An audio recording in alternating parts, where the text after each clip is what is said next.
We're going to talk today about how to use your computer, specifically Photoshop, in doing makeup design. Now, to prepare yourself, you're going to need some images that you're going to use for the actors' faces and for some of the makeup colors you're going to use. So first of all, you can see here that I have a complete file full of faces that I could use. And you'll be able to select from some of those in class when you work on your designs. There's some male faces, here are some female faces that are all just off of the internet, just pulled up. So there's some faces we recognize, others we may not.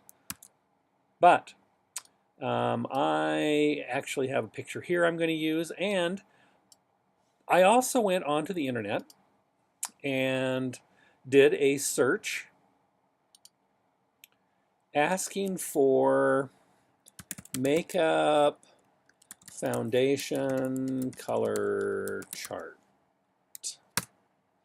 which pulled up a lot of images of different color systems based on different companies. Now I could change that and say Ben Nye or some other type of system, and then I would actually pull up images. Here's the Ben Nye Media Pro Sheer Foundation, and all I have to do is click and drag that off onto my desktop, and I would have copies of that I can also use. So that's what I've actually got here in this folder. I've got some lipstick colors, I've got some different color pot colors, Maron. I mean, I've got different things I can work with to play with my makeup. So now that I have a face and some makeup, I can drag my face into Photoshop. And literally, here is my face in Photoshop. We're going to play with that. I'm going to also then hide this for just a moment, and I'm going to go up here and I'm going to bring in maybe about that many of the foundations and drag those down onto Photoshop as well. So they're all opened as charts here along the top with my picture over here. That should set me up fairly well.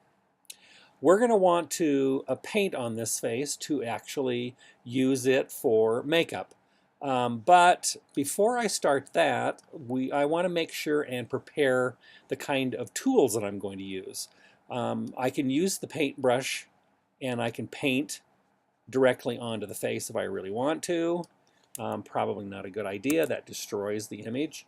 But that means that I probably should just add a new layer. And let's have a new layer and call it foundation.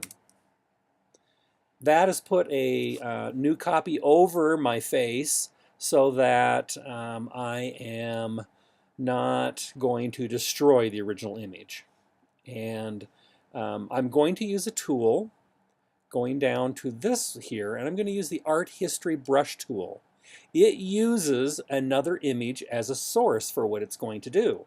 And we're going to make sure that the layers menu is showing. That's good. The history needs to be showing. So here's the history menu. And I'm also going to want to make sure that I have my brushes set up also.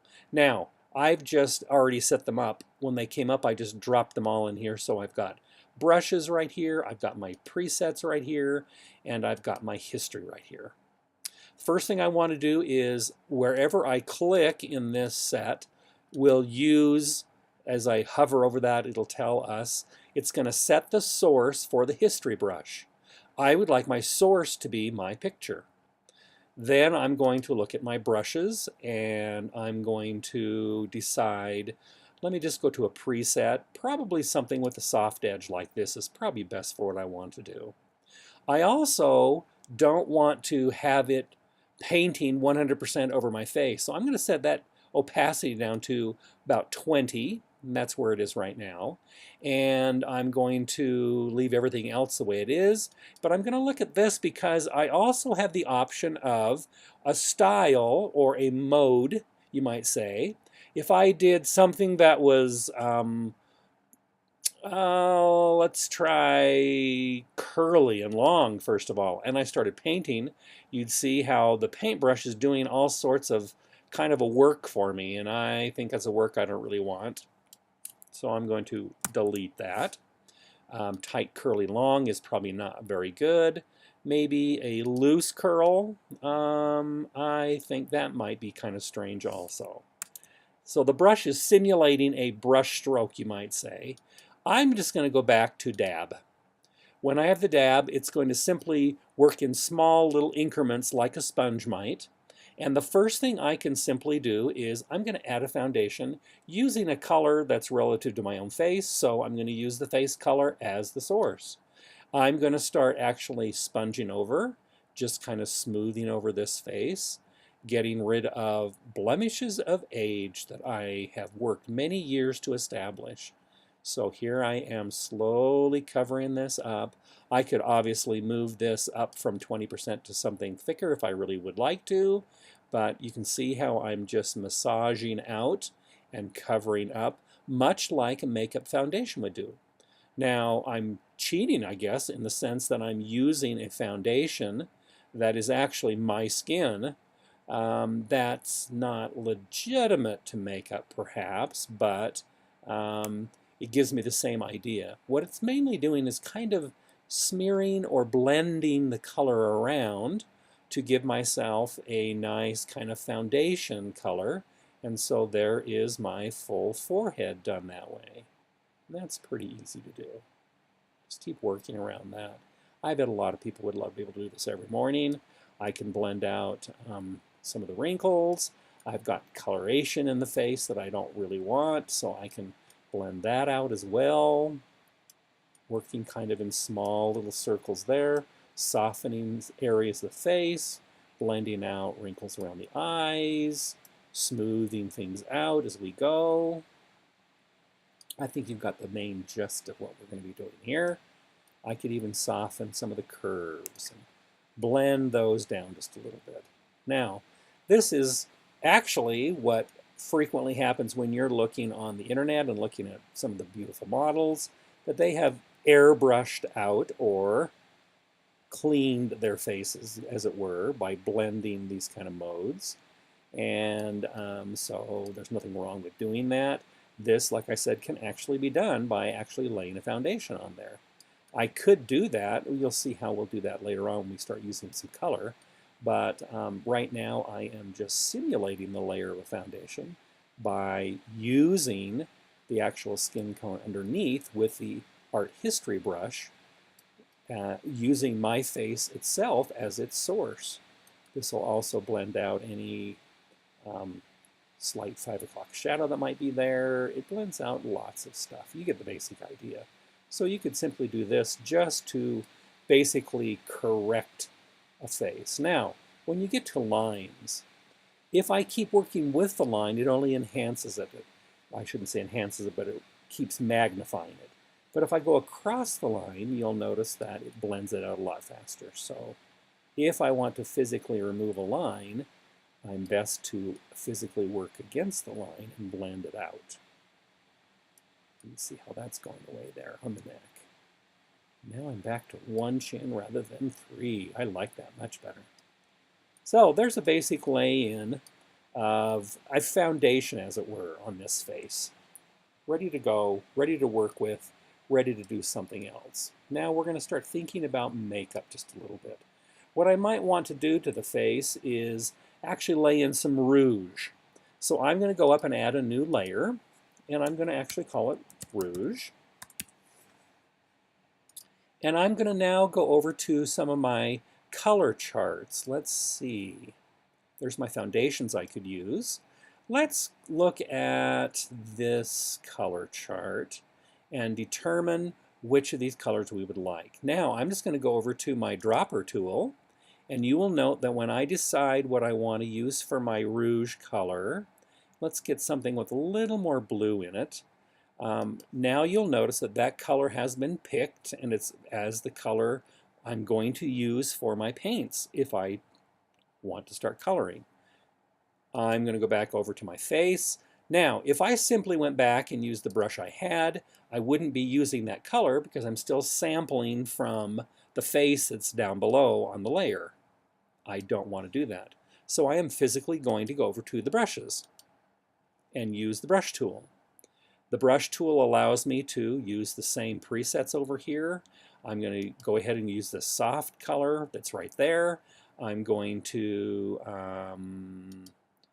I could even look at different brush shapes. So here, if I used a fan brush, I could lay in the color a little wider, and that's really not too bad. So let's do that. You'll notice that it's still at a low opacity. I had turned it down when I was playing the other day. So I'm going to turn these low. I can always add more. It's harder to take it off. But let's just say that I decided to lay it in fairly thick. And so I'm going to lay on the rouge. And that's really, really, really thick. And that's okay. We can do that. Because it's on its own layer, I could actually use this color and go up to my layers and change the opacity, pulling it down until it really actually looks fairly reasonable on the face. So though I may lay it on heavily, I can still control that by controlling its opacity. That doesn't actually look half bad.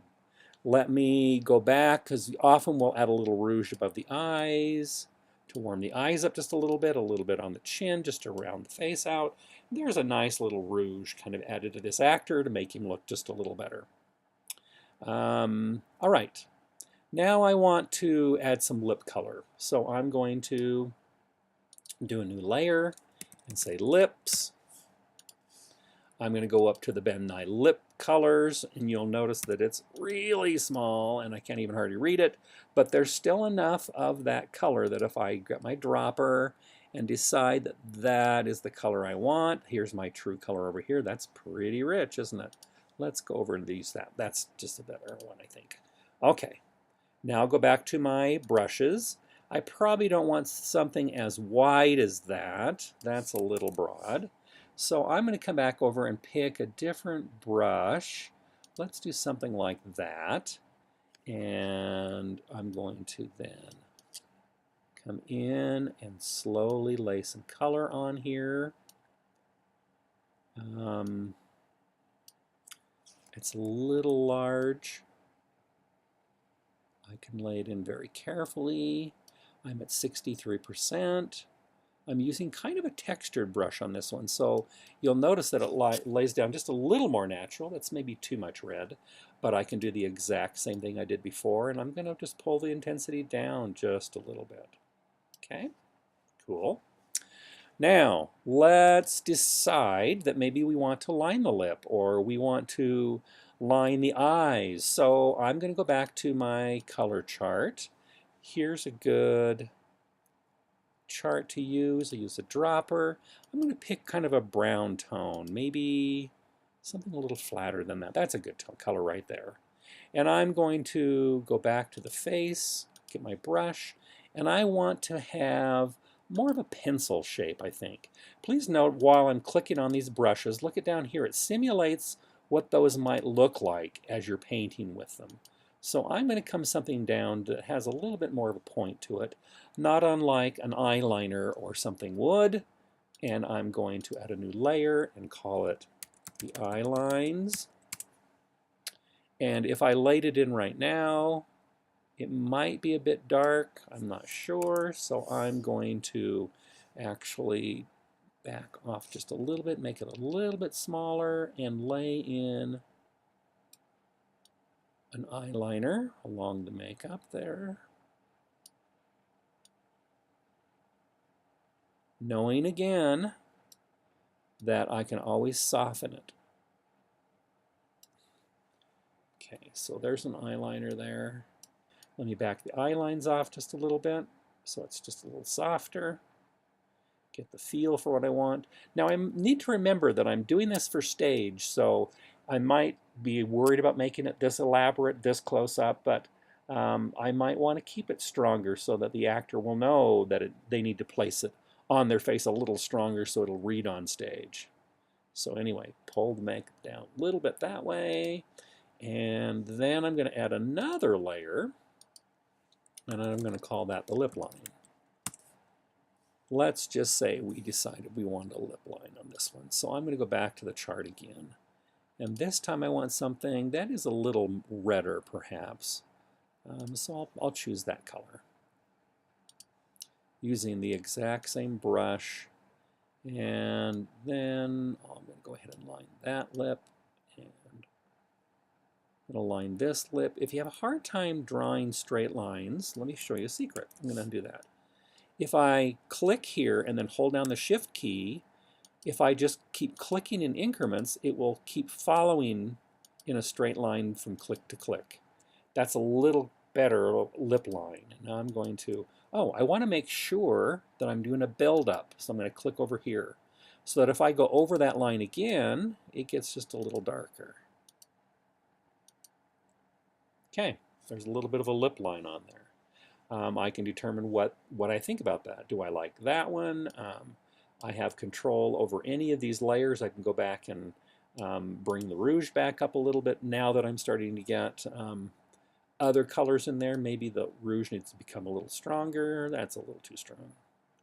So I can pull that back just a little bit. Okay, getting a lot of red on that face. Now I want to be able to work on the hair. I can pencil in and that works fine if I decided to just get a nice pencil edge. Let me go up, and I'm going to add eyebrows. That would be really thick and really strange looking, so I'm not going to do that. I'm going to go, if I need something darker brown, then I'm better to go to a different selection here. Select that. I'm going to go back and get a brush. The spacing. When a computer draws, it uses dabs, little dots, and the closer they are together, the more solid the line looks. If I space them further apart and then draw on the face, you'll actually see the dabs. If I pull them closer together, I still can sense the dabs as a texture, but if I pull it all the way, I'll see it as a solid line because they're overlapping so much, I can't see the difference between them. Let's pull the size down. I can also soften the edges one way or the other, depending on what I want to do. So I could now slowly pencil in like I would on a real face, if that's what I was going to do. Could pencil in an eyebrow. And it looks a little extreme, but we're going to come back and take care of that. So let's come in here and pencil in. We don't pencil a solid eyebrow on a guy. That would look really strange. And you're probably thinking not as strange as it looks right now, but we're going to fix that. Okay, we'll say that's great. Okay. I'm going to come up there and soften that out. Then it's maybe not quite so bad. It just darkens in the eyebrows a little bit for us. Now, what I'd like to do is play a little bit with the hair. I want to get a hair color in here, and we're going to stay kind of sort in the brown tones. Probably pull it a little more into the orange browns. Maybe that kind of color right there. And I'm going to start simulating hair for the face. So I'm going to come up and do a new layer and call it hair. And I'm going to come back and make sure I've got build up and smoothing and transfers. And I'm going to come down to some of the brushes that actually have strokes to them. Now there's some that are extremes like this that actually leave little tracks and will actually add a bunch of hair like this, almost like putting little plugs of hair in slowly one by one. I'm not sure that's what I really want to do, so I'm going to back those off. I could even add single hairs if I wanted to. If I wanted to actually build hair going a certain direction, I could do that. That's not what I want either. I'm going to actually find something like this that has a stroke in it. So you can see the little individual strokes that can then blend back together. And I'm going to see how that looks if I were to, you'll see that especially when I pull it over the background. And that's not too bad. I'm going to increase its opacity just a little bit so it's not so transparent as hair.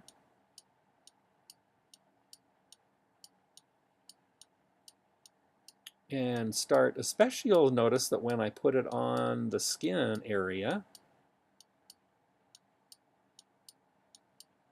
it looks somewhat natural. Let me build it up here where I'm going to have the wig stand off the head a little bit.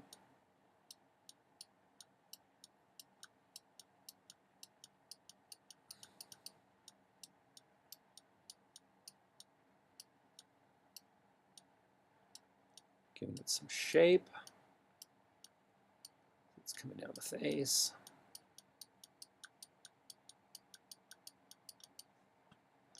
Working on the other side. Building it out. Put some foundation lengths in first just to start it, and then start working smaller pieces off of the face to build it out and look a little more natural, perhaps. Okay. I can even go back in and touch up the eyebrows just a little bit if I want to do that. Let's say maybe we're going to apply false eyebrows on this guy just to get the effect that we want. Okay. Let's add a little bit more here to balance off the head just a little bit.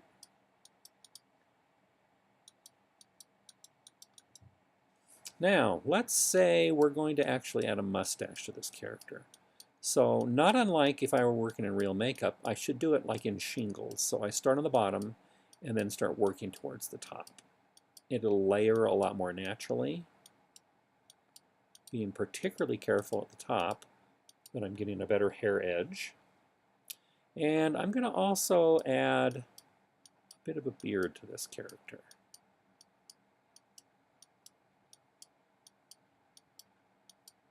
Working towards.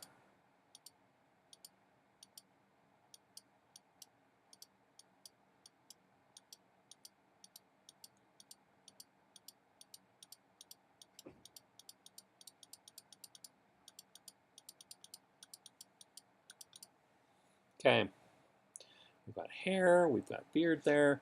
I don't really like that it's all the same color.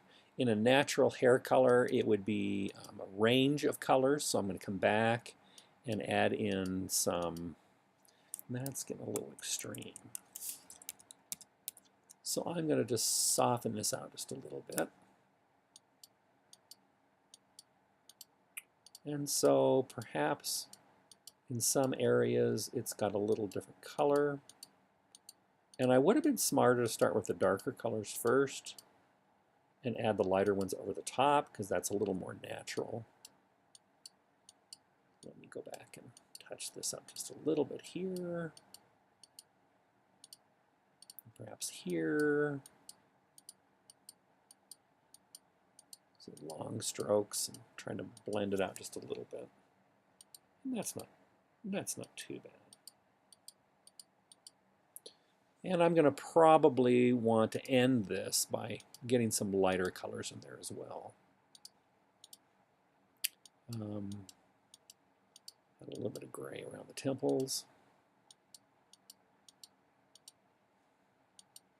Maybe a few streaks in other areas where it might start showing.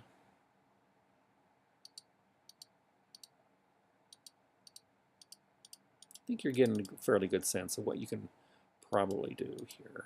Let's see if we want too much up here. I don't know. But it's the layering of the colors that'll make it look a little more natural, you might say. So there's our character developed. And because we have used layers, we can actually go back now and build that, make it back up to see what the foundation worked, how it worked there, what the addition of rouge was, and we can adjust each of those. If I even wanted to add eyebrows or decide, nah, I don't even need to do that because I've got hair there, a little bit of lip color and some eye lines with the lip line that we added in, and then we had the hair. That allows us to kind of work with this character and get a feel for if this makeup works. Now, I can take all this information, if I had been careful in watching all these color names and numbers as I'm working with them, and the lip colors or whatever else I use for my chart, I could then fill out my makeup sheet as well and let everyone know what colors I used. So that's a way of actually creating makeup using Photoshop and its ability to do layers so I can get a feel for what different effects might be.